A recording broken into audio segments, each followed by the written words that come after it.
Hello students, welcome back. आज के इस वीडियो में हम डायमेंशनल एनालिसिस की एप्लीकेशंस पढ़ने वाले हैं। हमारे पास डायमेंशनल एनालिसिस की 3 एप्लीकेशंस हैं, जिसमें आज के इस वीडियो में हम 2 एप्लीकेशंस को स्टडी करेंगे। 3 एप्लीकेशन है, 2 को इसमें स्टडी करेंगे, एक और एप्लीकेशन नेक्स्ट वीडियो में हम स्टडी करेंगे। तो पहली एप्लीकेशन क्या है? Checking accuracy of a formula. मान लीजिए आपको कोई फॉर्मूला दे रखा है और आप उस फॉर्मूले को चेक करना चाहते हो कि फॉर्मूला सही है या गलत, तो वो हम डायमेंशनल एनालिसिस का यूज करके चेक कर सकते हैं। और दूसरी एप्लीकेशन है conversion of one system of unit into another. एक सिस्टम ऑफ यूनिट को दूसरे में कन्वर्ट करना। तो आप इनको अभी 1 बाय 1 देखेंगे, हम इनके न्यूमेरिकल्स भी सोल्व करेंगे। तो चलिए स्टार्ट करते हैं पहले एप्लीकेशन से, चेकिंग एक्यूरेसी ऑफ फॉर्मूला। अब ये मान लो आपको कोई भी फॉर्मूला दे दिया जाए, जैसे मान लो आपको ये फॉर्मूला दे दें कि pressure P equal to force multiply by velocity square, pressure is equal to F into V square. आपको नहीं पता ये सही है या गलत, लेकिन आपको चेक करने के लिए दे दिया जाए कि ये सही है या गलत, पता लगाइए। तो कैसे पता लगाएंगे? तो फॉर्चुनेटली अपने पास डायमेंशनल एनालिसिस में एक तरीका है जिससे हम ये पता लगा सकते हैं ये फॉर्मूला सही है या गलत। उस मेथड को बोलते हैं चेकिंग एक्यूरेसी ऑफ फॉर्मूला। तो देखिए आपको करना क्या है, एक एग्जांपल लेते हैं। जैसे check the correctness of the formula P is equal to F V square. Here P is pressure, F is force and V is velocity. हमें ये पता लग गया कि P क्या है, प्रेशर है, F क्या है, फोर्स है, V क्या है, वेलोसिटी है। तो हम क्या करेंगे, इस इक्वेशन की लेफ्ट हैंड साइड में जो क्वांटिटी है उसका डायमेंशनल फॉर्मूला पुट करेंगे। समझिए, इस इक्वेशन के लेफ्ट हैंड साइड में जो क्वांटिटी है उसका डायमेंशनल फॉर्मूला चेक करेंगे क्या है। फिर राइट हैंड साइड में जो क्वांटिटी है उसका डायमेंशनल फॉर्मूला चेक करेंगे क्या है। अगर ये दोनों डायमेंशनल फॉर्मूला इक्वल आ जाते हैं तो ये फॉर्मूला सही हो सकता है, और अगर ये डायमेंशनल फॉर्मूला इक्वल ना आए तो ये फॉर्मूला गलत होगा। तो देखिए इसकी लेफ्ट हैंड साइड में क्या है, P, और P क्या है, प्रेशर। तो प्रेशर का डायमेंशन क्या होता है? प्रेशर का डायमेंशनल फॉर्मूला होता है m1 L-1 T-2। अब राइट हैंड साइड क्या है? राइट हैंड साइड है FV square. So dimension of FV square, F into V square. तो F इंटू वी स्क्वायर की डायमेंशन क्या आ जाएगी? F फोर्स होता है, फोर्स की m1 L1 T-2। V velocity होता है, वेलोसिटी की L1 T-1 और उसका स्क्वायर। तो चलिए इसका स्क्वायर करके क्या टर्म आएगी देखते हैं, मल्टीप्लाई करके m1 L1 T-2 into L2 T-2, ये आ गया।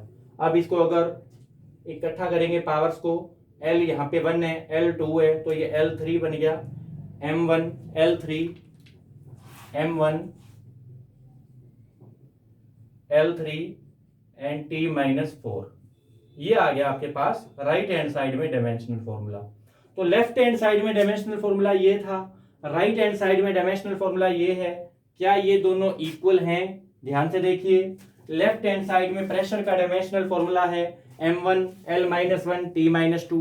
राइट हैंड साइड में फोर्स इंटू वेलोसिटी स्क्वायर, इसका डायमेंशनल फॉर्मूला हम निकाल के लेके आए हैं, वो है m1 L3 T-4। क्या ये इक्वल है? ये और ये क्या इक्वल है?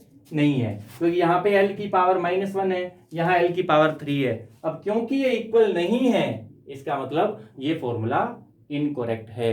तो आप क्या क्या लिखोगे? क्योंकि डायमेंशनली ये दोनों इक्वल नहीं है, एज, आप नेक्स्ट लाइन ये लिखोगे, as dimensions on left hand side is not equal to dimensions on right hand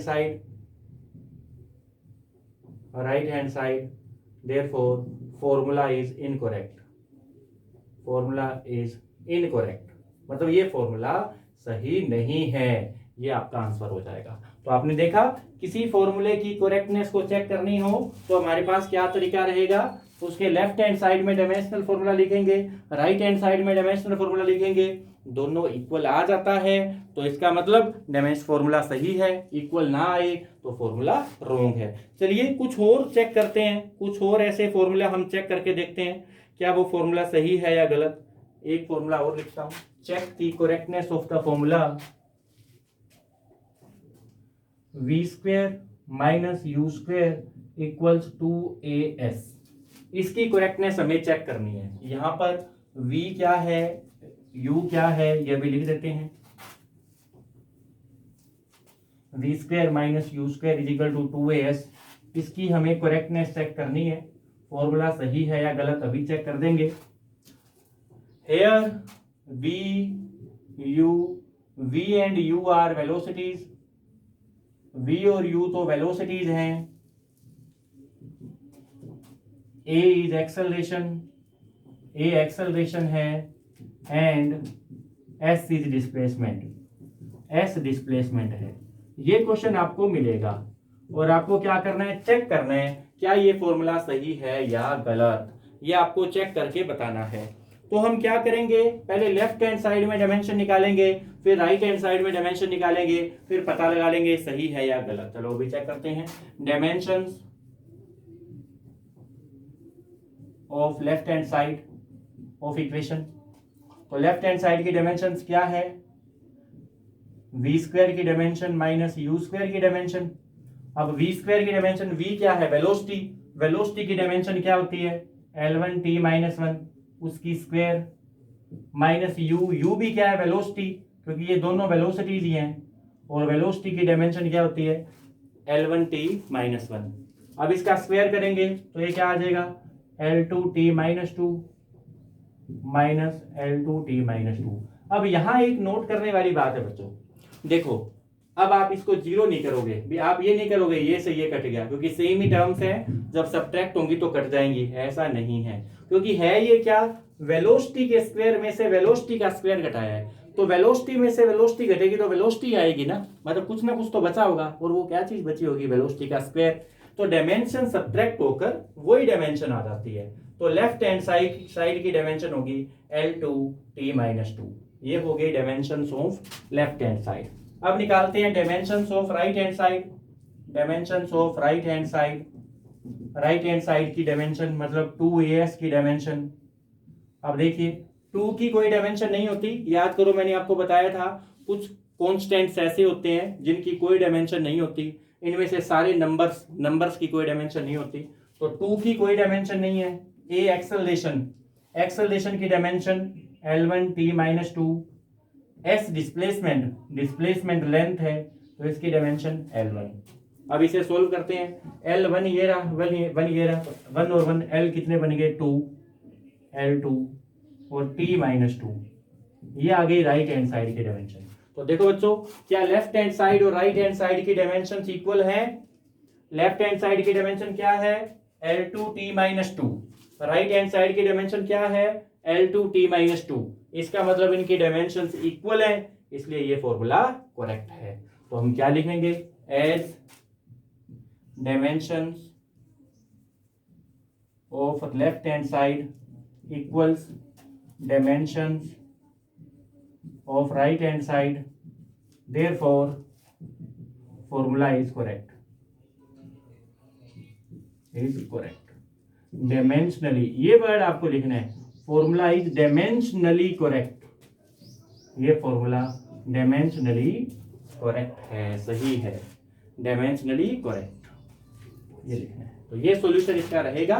formula check करना हो सही है या गलत है तो वो डायमेंशनली पता लगाना हो तो ये तरीके से हम चेक कर सकते हैं। तो कुछ और भी हम फॉर्मूला चेक कर सकते हैं, जैसे मान लीजिए एक और फॉर्मूला देता हूं, इंपॉर्टेंट हम डिस्कस करते हैं। एक और एग्जांपल लेते हैं, ये आप नोट करना चाहो नोट कर लीजिए।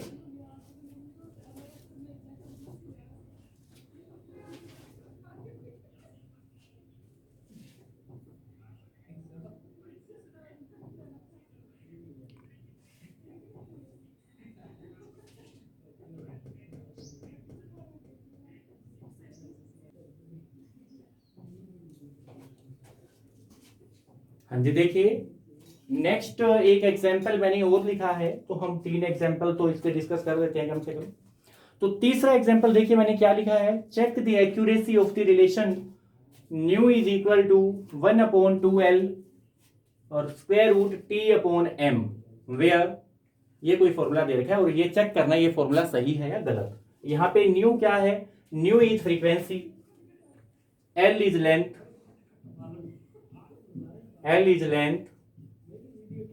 T इज टेंशन, टेंशन को फोर्स भी कहते हैं, and small m is mass per unit length. तो चारों चीजों के बारे में आपको दे रखा है, न्यू है फ्रीक्वेंसी, L है लेंथ, T है फोर्स या टेंशन, एंड स्मॉल m ये है मास पर यूनिट लेंथ। आपको ये सारी टर्म्स पता होनी चाहिए, तभी आप फॉर्मूला की करेक्टनेस चेक कर पाओगे। तो पहले लेफ्ट हैंड साइड की डायमेंशन लिखते हैं, dimension of left hand side, dimension of left hand side ये क्या आ जाएगी, फ्रीक्वेंसी। फ्रीक्वेंसी की डायमेंशन मैंने आपको कल बताई थी, ये होती है T-1, फ्रीक्वेंसी की डायमेंशन होती है T-1, ये हो जाएगी। अब राइट हैंड साइड की डायमेंशन निकालते हैं, dimension of right hand side ये क्या आ जाएगी, 1/2, 2 की कोई डायमेंशन नहीं होती, 1/2L, L लेंथ है, लेंथ की होगी L, फिर स्क्वायर रूट, फिर T टेंशन, टेंशन क्या है, फोर्स, और फोर्स की डायमेंशन होती है M1 L1 T-2, ये फोर्स की, और फिर अपोन में क्या है, M क्या है, मास पर यूनिट लेंथ, ये मास नहीं है, ये क्या चीज है, मास पर यूनिट लेंथ, मतलब ये है मास अपॉन लेंथ, तो मास अपॉन लेंथ इसको क्या लिखेंगे, M1 L-1, क्योंकि ये mass upon length M1 L-1 ये हो जाएगा। अब इसे सोल्व करते हैं, देखिए सोल्व करेंगे तो अपने पास क्या आ जाएगा, ये तो 1/L पढ़ा ही है, पहले हम स्क्वायर रूट वाली टर्म को सोल्व करते हैं।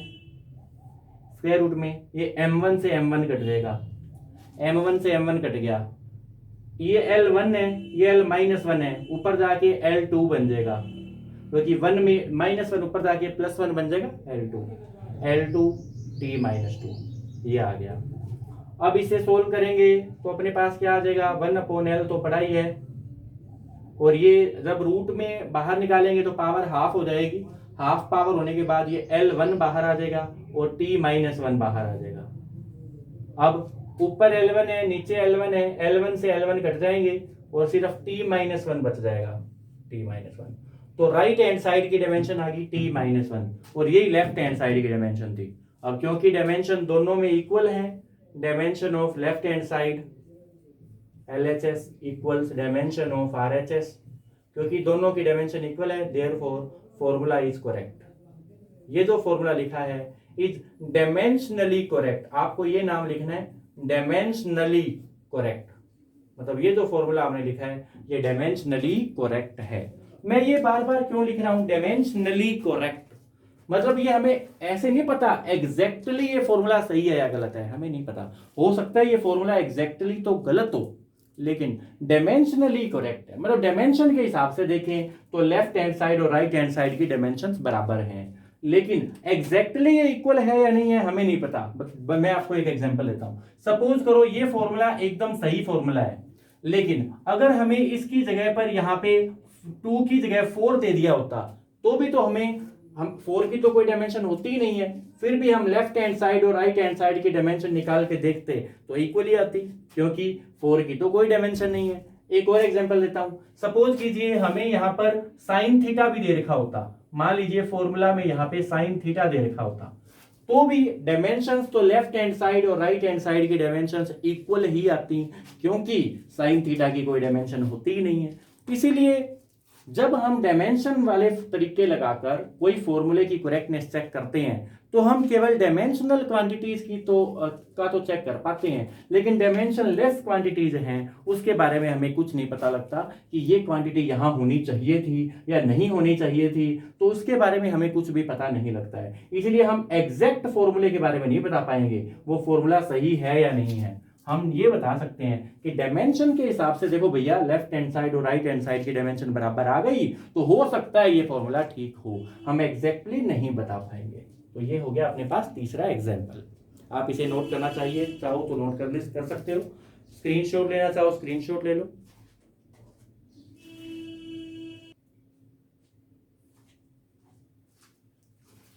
ये स्टूडेंट्स, अब हम देखते हैं सेकंड एप्लीकेशन डायमेंशनल एनालिसिस की। सेकंड एप्लीकेशन हमारे पास है conversion of one system of unit into another. एक सिस्टम ऑफ यूनिट को दूसरी सिस्टम ऑफ यूनिट के अंदर कन्वर्ट करना। पहले मैं आपको कुछ इसके सिंपल एग्जांपल देता हूं, फिर इसका जो मेथड है वो हम मेथड देखकर फिर कुछ डिफिकल्ट एग्जांपल्स की तरफ बढ़ेंगे। जैसे मान लीजिए आपको ये कह दिया जाए कन्वर्ट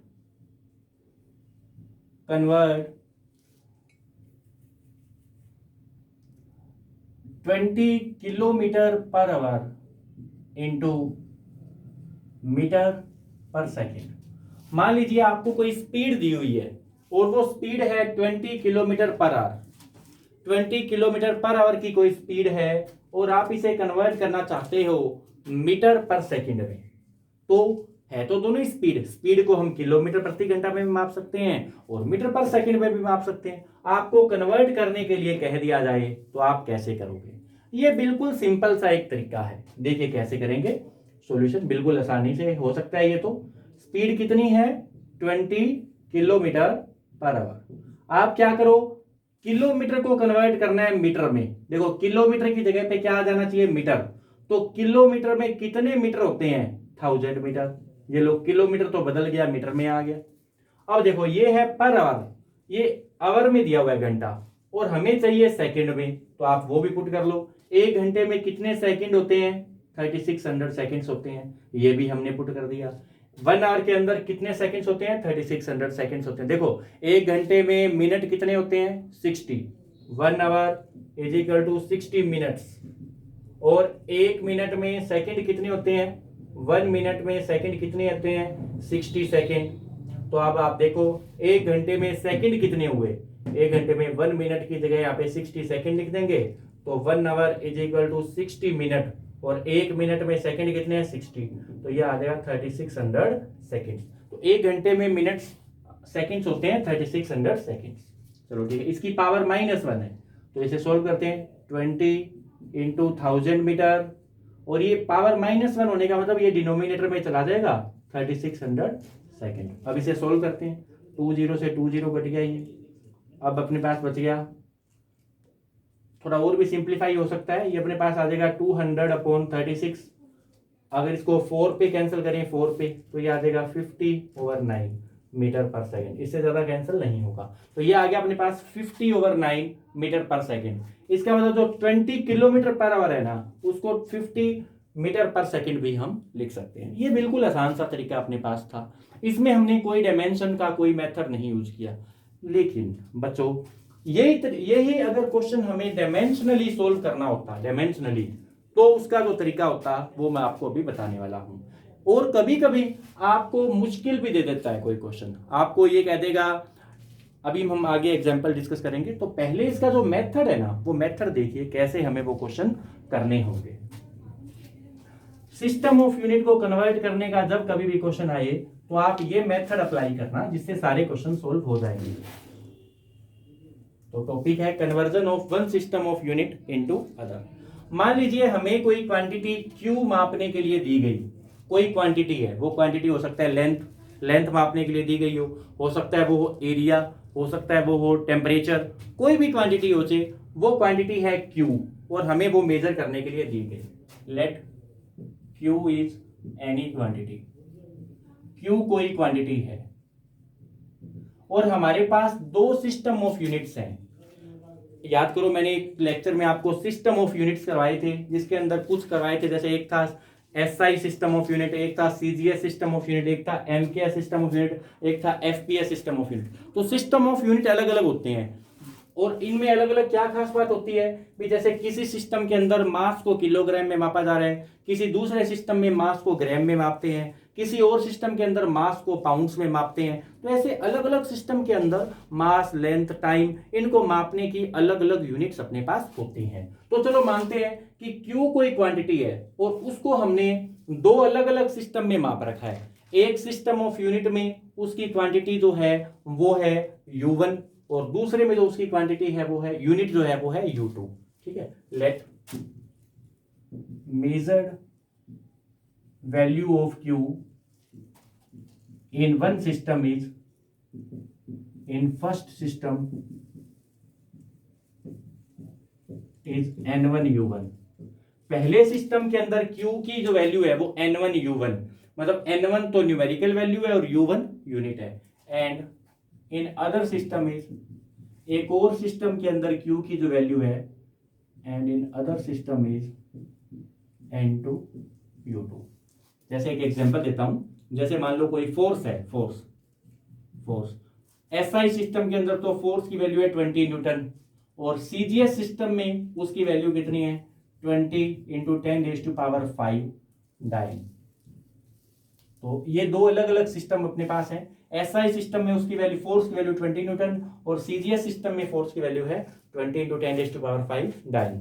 तो ये अलग अलग, ऐसे मैंने एक एग्जांपल लिया है फोर्स का। चलो मानते हैं वो Q जो क्वांटिटी है उसकी एक सिस्टम में उसकी वैल्यू है N1U1 और दूसरे सिस्टम में उसकी वैल्यू है N2U2। अब क्योंकि वो क्वांटिटी तो इक्वल ही है ना, तो N1U1 is equal to N2U2। ये तो अलग अलग सिस्टम में अलग अलग है, इस सिस्टम में इसकी वैल्यू N1U1 है और इस सिस्टम में इसकी वैल्यू N2U2 है। ठीक है, अब देखो दोनों सिस्टम में अलग अलग न्यूमेरिकल वैल्यू आएगी और अलग अलग ही उनकी यूनिट्स होंगी। यूनिट कैसे अलग अलग, जैसे मान लो एसआई सिस्टम है तो मास किस में मापा जाता है किलोग्राम में, लेंथ किस में मापी जाती है मीटर में, टाइम किस में मापा जाता है सेकंड में। और मान लो दूसरा सिस्टम है एफपीएस सिस्टम, तो एफपीएस सिस्टम में मास किस में मापा जाता है पाउंड में, लेंथ किस में मापी जाती है फुट में, टाइम किस में मापा जाता है सेकंड में। तो अलग अलग सिस्टम के अंदर मास, लेंथ और टाइम अलग अलग अपने पास होंगे।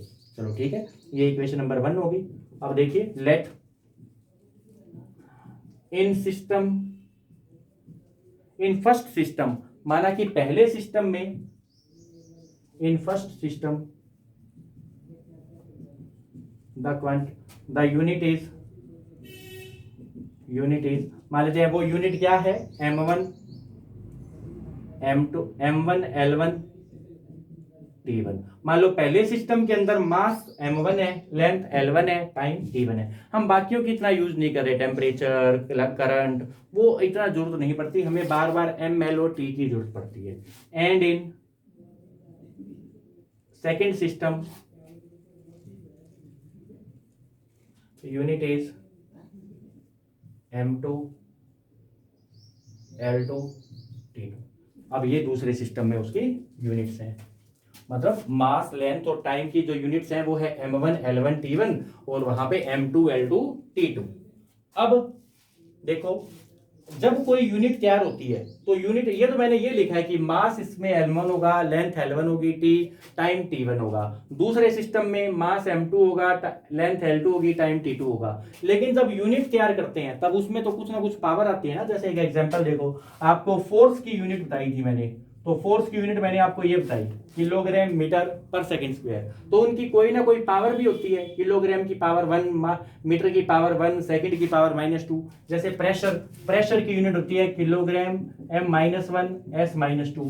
तो प्रेशर की ये यूनिट होती है। तो इसमें मास की पावर 1, लेंथ की पावर -1, टाइम की पावर -2। तो कोई ना कोई पावर भी होगी जब पूरी यूनिट बनती है। तो ये पहली यूनिट किसके इक्वल है, देन लेफ्ट, ये जो पहली यूनिट है U1 ये इसके इक्वल है, M1 की पावर A, L1 की पावर B, T1 की पावर C। और दूसरी यूनिट जो है, एंड दूसरी यूनिट है U2, ये किसके इक्वल है, M2 की पावर A, L2 की पावर B, T2 की पावर C। ये आपको सेम लेने हैं A B C, क्योंकि देखो यूनिट चाहे जो मर्जी हो, ऊपर पावर तो सेम ही आएगी, चाहे आप SI सिस्टम में लिखो चाहे CGS में। जैसे यही को, इसी को मैं अगर CGS में लिखता तो मेरे पास क्या आता, ग्राम सेंटीमीटर पर सेकंड स्क्वायर। तो ऊपर पावर तो सेम ही रहती ना, वो तो मास, लेंथ और टाइम की जो यूनिट है वो बदल जाती है। जैसे मास, लेंथ, टाइम पहले सिस्टम में M1 L1 T1 और दूसरे सिस्टम में M2 L2 T2। ऊपर जो पावर है वो तो सेम रहने वाली थी। ठीक है बच्चों, अब देखो ये हम U1 और U2 की वैल्यू इसमें रख देते हैं, तो अपने पास क्या आ गया, U1 और U2 की वैल्यू रखने से आ जाएगा N1 into M1 L1 T1, M1 की पावर A, L1 की पावर B, T1 की पावर C, ये आ गया।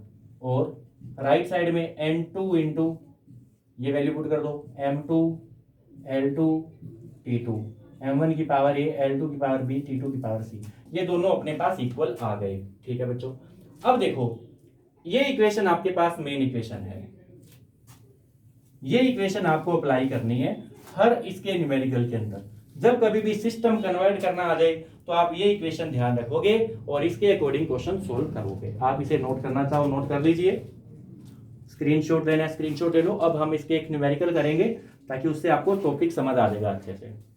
पहले आप इसे नोट कर लीजिए।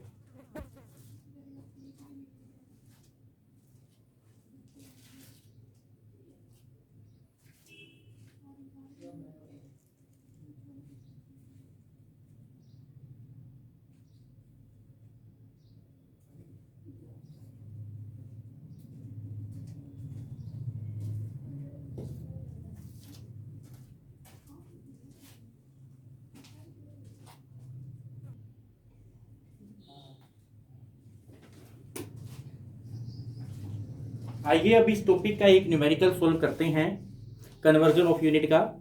तो अपने पास है convert an energy of 1 joule into ergs, ये क्वेश्चन है। Convert an energy of 1 joule into erg. 1 joule energy को अर्ग्स में कन्वर्ट करना है। देखो जो जूल जो होता है ना वो एक ऐसा यूनिट है एनर्जी की, joule is SI unit and erg is CGS unit of energy. Joule energy की SI यूनिट है और अर्ग जो है वो एनर्जी की CGS यूनिट है। अब देखो SI यूनिट और CGS यूनिट के अंदर तो मास, लेंथ और टाइम अलग अलग होते हैं। तो SI सिस्टम में मास होता है किलोग्राम में, लेंथ होता है मीटर में, टाइम होता है सेकंड में। CGS सिस्टम के अंदर मास होता है ग्राम में, लेंथ होती है सेंटीमीटर में और टाइम होता है सेकंड के अंदर। अपने पास ये होता है। चलो ठीक है, हमें कन्वर्ट करना है जूल को अर्ग के अंदर, मतलब SI यूनिट को CGS। तो पहले दोनों की लेंथ, मास, टाइम ये लिख लेते हैं। M1 is equal to mass in, तो पहले ये लिख लेते हैं in SI system. In SI system, SI system में M1 मास क्या है किलोग्राम, लेंथ क्या है मीटर और टाइम क्या है सेकंड। और CGS सिस्टम में, इन CGS सिस्टम जिसमें हमें बदलना है M2 मास क्या है ग्राम, लेंथ क्या है सेंटीमीटर और टाइम क्या है सेकंड। ठीक है, अब मैंने आपको जो कहा था वो फॉर्मूला लगाओ। वो फॉर्मूला क्या था? फॉर्मूला था आपके पास, अब देखो आपको इसका डायमेंशनल फॉर्मूला पता होना चाहिए। डायमेंशनल फॉर्मूला एनर्जी का, तो डायमेंशंस ऑफ एनर्जी, डायमेंशंस मतलब आपको ये तो पता होना चाहिए ना कि पावर कितनी आएगी। वो जो मैंने ABC लिखी थी, तो ABC का मतलब मास की कितनी पावर, लेंथ की कितनी पावर, टाइम की कितनी पावर, तो वो तो आपको डायमेंशंस होती हैं वो पावर। तो वो आपको इससे पता लगेगा कि फिजिकल क्वांटिटी कौन सी है। अपने पास क्वांटिटी है एनर्जी, और एनर्जी की डायमेंशंस क्या होती है? Dimensions of energy are M1 L1 L2 T-2। इसका मतलब डायमेंशंस क्या है? 1 इन मास, 2 in length and -2 in time, ये उसकी डायमेंशंस है। इसका मतलब दैट इज A की वैल्यू, A मास की पावर 1 है, B की वैल्यू 2 है और C की वैल्यू -2 अपने पास है। ये वैल्यूज हमारे पास हैं। अब वो फॉर्मूला लगाइए जो मैंने आपको बताया था, N1 इंटू M1 की पावर A, L1 की पावर B, T1 की power C equals N2 into M1 की पावर A, M2 की पावर A, L2 की पावर B, T2 की पावर C। अब यहाँ पे वैल्यूज पुट कर दीजिए, सारी सभी वैल्यूज पुट कर दो। N1 मतलब वो न्यूमेरिकल वैल्यू जिसे बदलना है, हमें 1 जूल को बदलना है, तो ये N1 है, N1 1 जूल। अब इनकी वैल्यू पुट कर दो, M1 L1 T1। M1 क्या है? किलोग्राम, किलोग्राम की पावर 1 को लिखने की जरूरत नहीं है।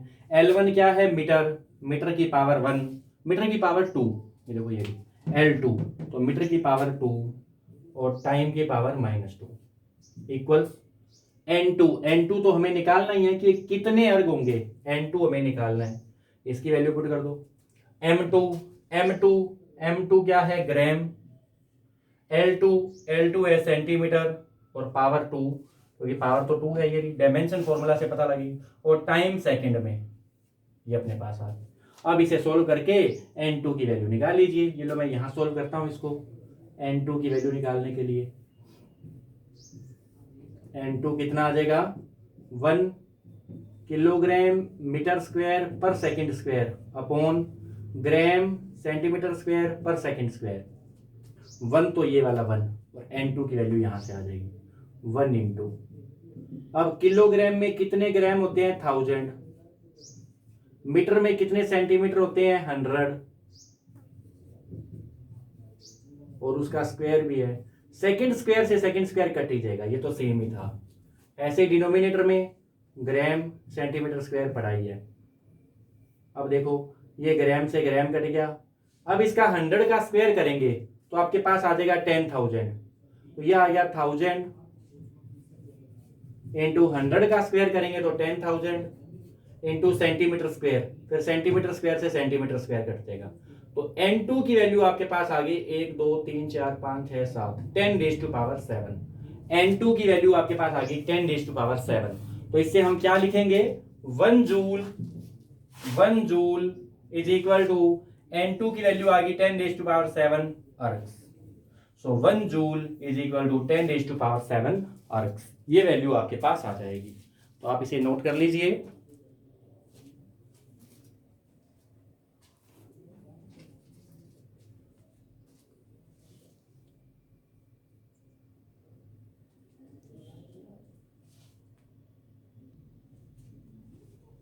देखिए अगला क्वेश्चन मैंने लिख दिया है। अगला क्वेश्चन है, Young's modulus of steel is 19 into 10⁻10 newton per square metre. Steel का यंग्स मॉडुलस इतना होता है 19 into 10⁻10 newton per square metre. Convert it in CGS unit, इसे सीजीएस यूनिट में बदलिए। तो ये भी कन्वर्जन का ही फॉर्मूला है। तो जब कन्वर्जन वाला क्वेश्चन आए तो आप सबसे पहले वो फॉर्मूला याद रखिए। फॉर्मूला क्या है, फॉर्मूला है N1U1 is equal to N2U2। अब U1 और U2 की वैल्यू पुट कर दीजिए।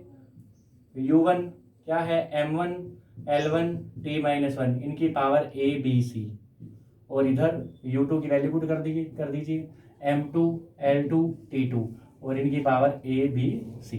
अब देखो इसकी डायमेंशन क्या होती है। डायमेंशन देखो, यंग्स मॉडुलस की डायमेंशन मैंने आपको नहीं बताई थी, लेकिन आपको ये जो लिस्ट एक है उस लिस्ट में आप चेक कर सकते हो। एनसीईआरटी में आपको पीछे इंडेक्स में दी हुई मिल जाएगी। सब फिजिकल क्वांटिटीज की क्या डायमेंशंस है वो हम डिस्कस भी कर लेंगे। इसकी जो डायमेंशंस होती है वो ये है, dimensional formula of Young's modulus is, Young's modulus का डायमेंशनल फॉर्मूला प्रेशर वाला ही होता है, M1 L-1 T-2 प्रेशर वाला ही होता है। तो इससे अगर कंपेयर करके देखें, देयरफॉर A की वैल्यू है 1, B की वैल्यू -1 और C की वैल्यू -2। ये अपने पास वैल्यूज आ गई, A की वैल्यू 1, B की वैल्यू -1, C की वैल्यू -2। तो ये इक्वेशन क्या बन गई, देयरफॉर N1 इंटू M1 की पावर 1, L1 की पावर -1, T1 की power -2 is equal to M2 into N2 into M2 की पावर 1, L2 की पावर -1, T2 की पावर -2। ये अपने पास आ गया। अब N1 हमें दिया हुआ होता है, ये N1 है, जो वैल्यू हमें दी होती है वो N1, और जो हमें निकालनी है वो N2 हमें निकालना है। तो N2 अपने पास क्या आ जाएगा, N2 की वैल्यू क्या आ जाएगी, N2 की value N1 M1 upon M2 इस पूरे की पावर 1। ये देखो इसको अपॉन में लेके जाऊंगा, M1 अपॉन M2 की पावर 1, L1 अपॉन L2 की पावर -1, T1 अपॉन T2 की पावर -2। ये आ जाएगा। अब इनकी मास, लेंथ और टाइम पुट कर लीजिए। देखो जिसको बदलना है हमें इसे बदलना है, ये SI यूनिट है, वो तो हो गए M1 L1 T1, जिसमें बदलना है हमें CGS में बदलना है, और वो CGS यूनिट में M2 L2 T2। तो ये देखो इन SI सिस्टम में मास किस में है किलोग्राम, लेंथ किस में है मीटर, टाइम किस में है सेकंड, और इन CGS सिस्टम में मास किस में है ग्राम, लेंथ किस में है सेंटीमीटर, और टाइम किस में है सेकंड। तो ये वैल्यूज यहां पुट कर लीजिए। तो N2 कितना आ जाएगा देखिए, N1 है 19 इंटू 10⁻10, ये N1 होता है जो वैल्यू दी हुई होती है। अब M1 का मतलब जिसको बदलना है, किसको बदलना है SI को, उसका मास क्या है किलोग्राम, जिसमें बदलना है उसका मास M2, हमें बदलना है CGS में मास होता है ग्राम और पावर 1। फिर L1 जिसको बदलना है वो है CGS SI में लेंथ होती है मीटर, अपॉन CGS में बदलना है सेंटीमीटर, पावर -1। फिर टाइम दोनों के ही सेकंड में है। अब इसे कन्वर्ट सोल्व कर लो, 19 इंटू 10⁻10, ग्राम से ग्राम कट गया, ये किलो का मतलब होता है 1000। फिर मीटर में 100 सेंटीमीटर होते हैं, 100 सेंटीमीटर अपॉन सेंटीमीटर, पावर ये तो कट ही गया सेकंड से सेकंड।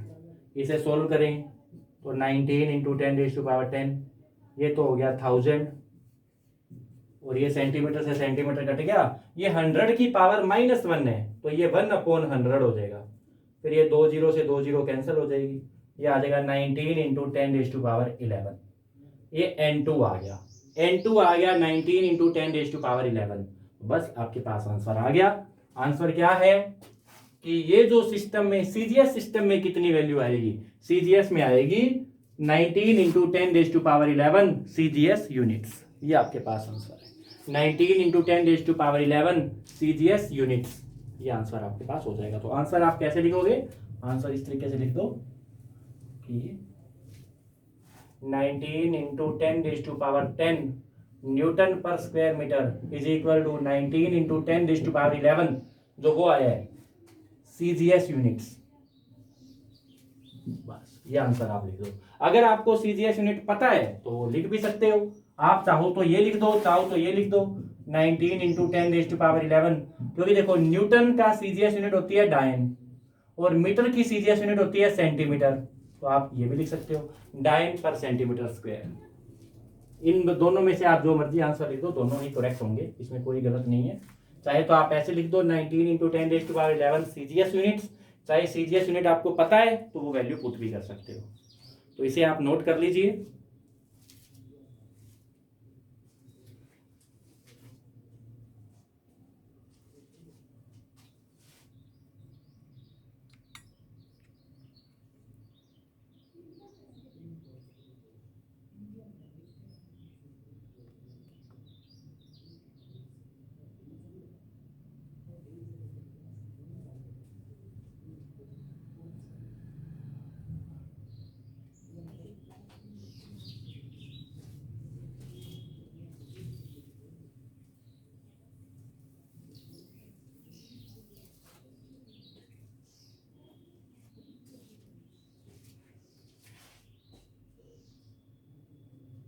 अब हमारे पास एक और एग्जाम्पल हम इसका डिस्कस करते हैं, कन्वर्जन ऑफ यूनिट का ये एग्जाम्पल है अपने पास। देखिए, convert power of 1 megawatt power into a system whose fundamental units are 10 kilogram, 1 decimetre and 1 minute. मतलब पावर है और वो कितनी है 1 मेगावाट पावर आपको दी हुई है। वोट SI यूनिट होती है, इसका मतलब हमारे पास एक SI सिस्टम के अंदर पावर है और हमें कन्वर्ट किस में करना है, एक नए सिस्टम में कन्वर्ट करना है जिसके अंदर लेंथ तो मापी जाएगी 10 किलोग्राम, सॉरी मास मापा जाएगा 10 किलोग्राम में, लेंथ 1 डेसीमीटर में और टाइम 1 मिनट के अंदर। ऐसा तो इस बार जिसमें बदलना है ना वो CGS सिस्टम नहीं है, कोई नया ही सिस्टम है, हमें नहीं पता कौन सा है। तो देखिए कैसे करेंगे, हमारे पास ये फॉर्मूला है M1U1 = N2U2, ये फॉर्मूला हमारे पास है। अब इस फॉर्मूला में हम इसे सोल्व करेंगे तो N1 वो चीज होती है जो हमें दी हुई होती है। N1 क्या है, मेगा का मतलब होता है मेगा मतलब अपने पास है 10⁻6, ठीक है। n2 हमें निकालना है, क्या है हमें नहीं पता। u1 क्या है अपने पास, m1 l1 t-1। अब देखो इनकी पावर क्या आएगी, देखिए ये है पावर, पावर की डायमेंशन होती है m1 l-1 t, sorry power की होती है m1 l2 t-3। ये पावर की डायमेंशन होती है, आप इसको देख लेना, पावर की डायमेंशन होती है ये। ऐसे u2 क्या है अपने पास, u2 है m2 l2 t2, पावर वही आएगी, ये पावर्स लेंगे। तो अपने पास ये चीजें हैं। अब देखो जिसे बदलना है, हमें बदलना किसको है, मेगा वोट। वोट एक एसआई सिस्टम है, जिसको बदलना है उसके मास लेंथ और टाइम क्या है, मास। एसआई को बदलना है, हमें किसको बदलना है, एसआई को बदलना है नए सिस्टम में। एसआई में मास किसमें है, एसआई में मास है किलोग्राम, लेंथ है मीटर, टाइम है सेकंड। और जिसको बदलना है उसमें मास क्या है 10 किलोग्राम, 1 डेसीमीटर, और टाइम क्या है 1 मिनट। हमें इस प्रकार से बदलना है, तो ये ध्यान आपको रखना पड़ेगा। तो मास किसमें है, एसआई का मास किलोग्राम, लेंथ किसमें है, लेंथ मीटर, और टाइम किसमें है सेकंड। और जिसमें बदलना है उसका मास क्या है, उसका मास 10 किलोग्राम, उसकी लेंथ क्या है 1 डेसीमीटर, और उसका टाइम क्या है 1 मिनट, ठीक है। ये चीज हमें पहले ही पता है। अब देखते हैं, इस इक्वेशन में पुट कर दो, इसके अंदर पुट कर दीजिए सभी वैल्यूज, देखते हैं क्या आया। n1 की वैल्यू है 10⁻6, u1 की वैल्यू ये पुट कर दो m1 l1 t-1, m1 l1 t-, अब m1 l2 t-3, इधर n2 इसकी वैल्यू पुट कर दो m2 l2 t2, पावर तो सेम ही आएगी।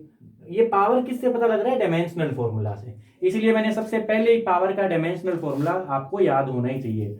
पावर की डायमेंशन होती है m1 l2 t-3। ये जो भी बदलना है ना वो क्वांटिटी पावर है, और पावर का डायमेंशनल फॉर्मूला आपको पता होना चाहिए, ठीक है। अब n2 कितना आ जाएगा, आप स्टार्टिंग यहीं से भी कर सकते हो, n2 से। n2 कितना आ जाएगा 10⁻6 m1 अपॉन m2 इसकी पावर 1, l1 ओवर l2 इसकी पावर 2, t1 ओवर t2 इसकी पावर -3। अब सारी वैल्यूज पुट कर दो, m1 किलोग्राम में, m2 10 किलोग्राम में, l1 मीटर में, m2 डेसीमीटर में,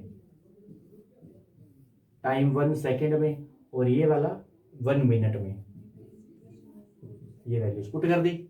अब इसको थोड़ा और सोल्व कीजिए, किलोग्राम से किलोग्राम कट गया, ये तो 1/10 आ गया। ये मीटर और डेसीमीटर, डेसी का मतलब होता है 10⁻⁻1। देखो डेसी का मतलब होता है 10⁻⁻1। तो ये मीटर, और ये 10⁻⁻1 मीटर, पावर 2। ये सेकंड, मिनट में होते हैं 60 सेकंड, 10⁻⁻3। और सोल्व करते हैं, n2 इक्वल्स 10⁻6 इंटू 1/10 इंटू, अब ये मीटर से मीटर कट जाएगा, सेकंड से सेकंड कट जाएगा, ये आ गया 10⁻⁻1 नीचे है, तो ऊपर जाके बन जाएगा 10⁻1, और उसकी स्क्वायर करेंगे तो 100 हो जाएगा। देखो 10⁻1 डिनोमिनेटर में है, न्यूमरेटर में जाके 10⁻1, और उसका स्क्वायर करेंगे तो 10⁻1 का स्क्वायर अपने पास आ जाएगा 10⁻2।